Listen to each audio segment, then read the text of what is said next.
Hi class, el tema de hoy es present perfect o presente perfecto.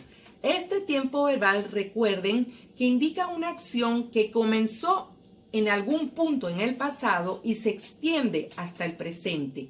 Lo que nos interesa en este tiempo verbal es la acción más no el tiempo en que ocurrió dicha acción. Por ejemplo, si yo les digo a ustedes, yo he visto las noticias, la acción es que vi las noticias. ¿Cuándo ocurrió? No se sabe a quién se acierta. Puede ser que lo vi hace un momento, esta mañana, anoche, hace una semana, hace un mes.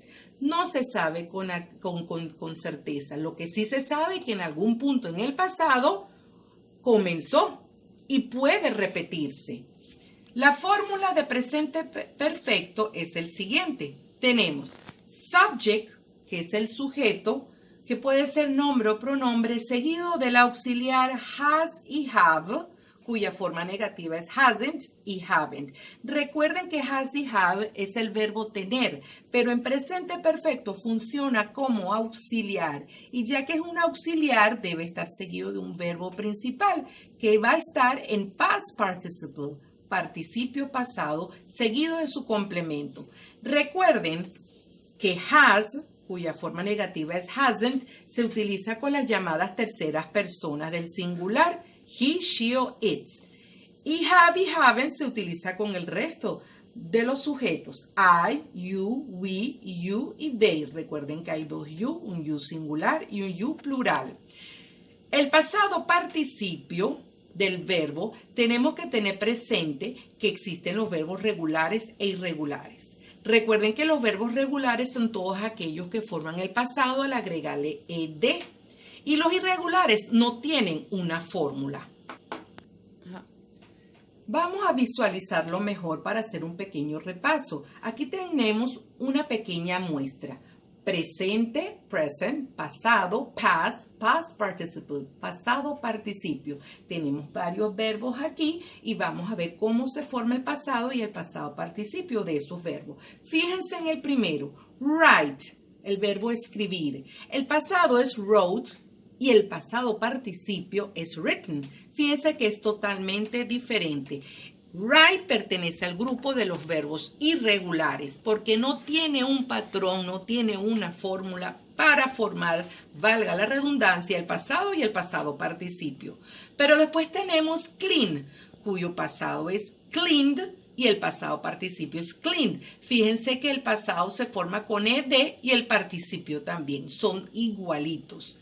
Este verbo clean forma parte de los verbos regulares, porque forma el pasado al agregarle ed y el participio queda igual. Igual que el verbo study, estudiar, el pasado es studied y el participio también. Son verbos regulares.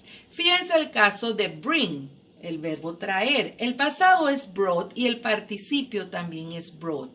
Pero es un verbo irregular porque no forma el pasado con ed. ¿Qué importa que sean iguales en pasado y participio? Es irregular. Igual que el verbo sing, que es cantar, el pasado es sang y el participio es sung.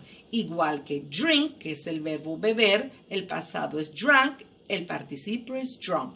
Fíjense en el verbo sleep, que es el verbo dormir, el pasado es slept y el participio también es slept. Aunque sean iguales en pasado y participio, son verbos irregulares porque no tienen ed. Fíjense el último caso, cut, que es el verbo cortar, el pasado es cut y el participio también es cut.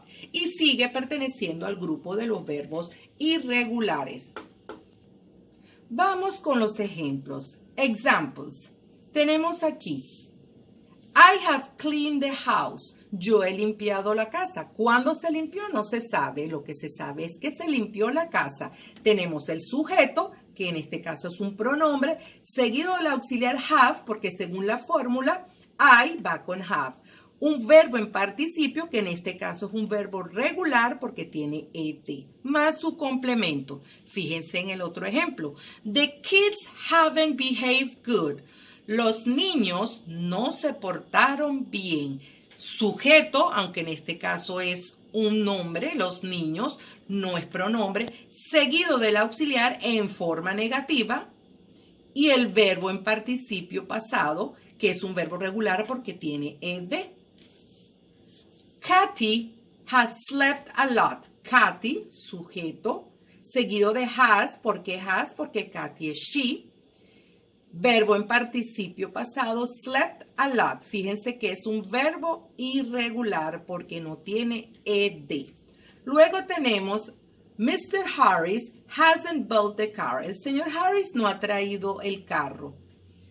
El señor Harris es el sujeto, seguido de hasn't, porque hasn't y no haven't o no have, porque el señor Harris es he, es tercera persona, seguido de un verbo en participio pasado. Fíjense que este es un verbo irregular porque no tiene ed.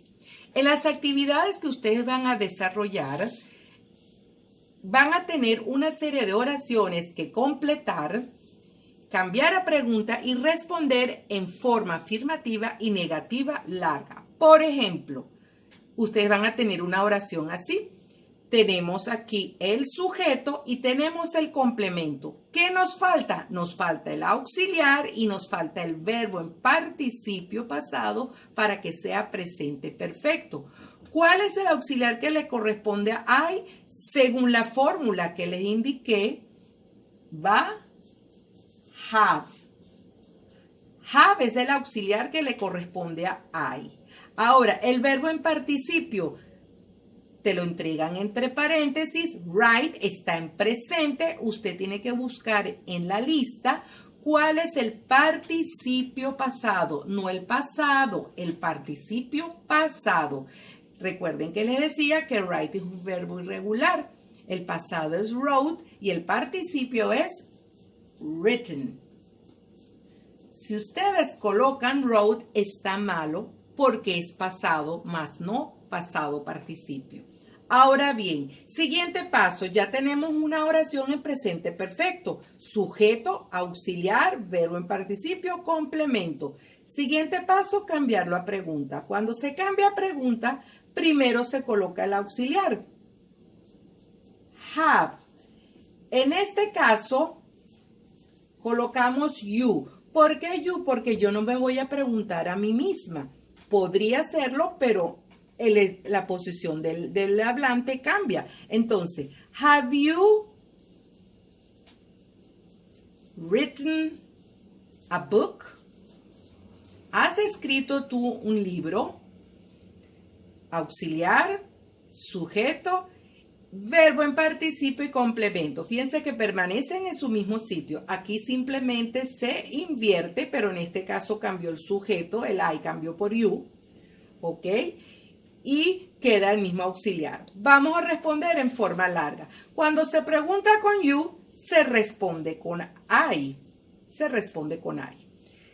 I va seguido de el auxiliar, verbo en participio y su complemento. Yes, I have written a book. Sí, yo he escrito un libro. ¿Cuándo se escribió? No se sabe. Lo que se sabe es que se escribió un libro. Si es forma negativa, no, I haven't written a book. No, yo no he escrito un libro. Recuerden que en inglés tenemos doble negación. Si aquí dice no, aquí también dice no. Entonces, repasando, ustedes van a tener una serie de oraciones que tienen que completar con el auxiliar que corresponda dependiendo del sujeto. Ojo con eso. Y el verbo que se le da entre paréntesis deben colocarlo en participio pasado, no pasado simple, participio.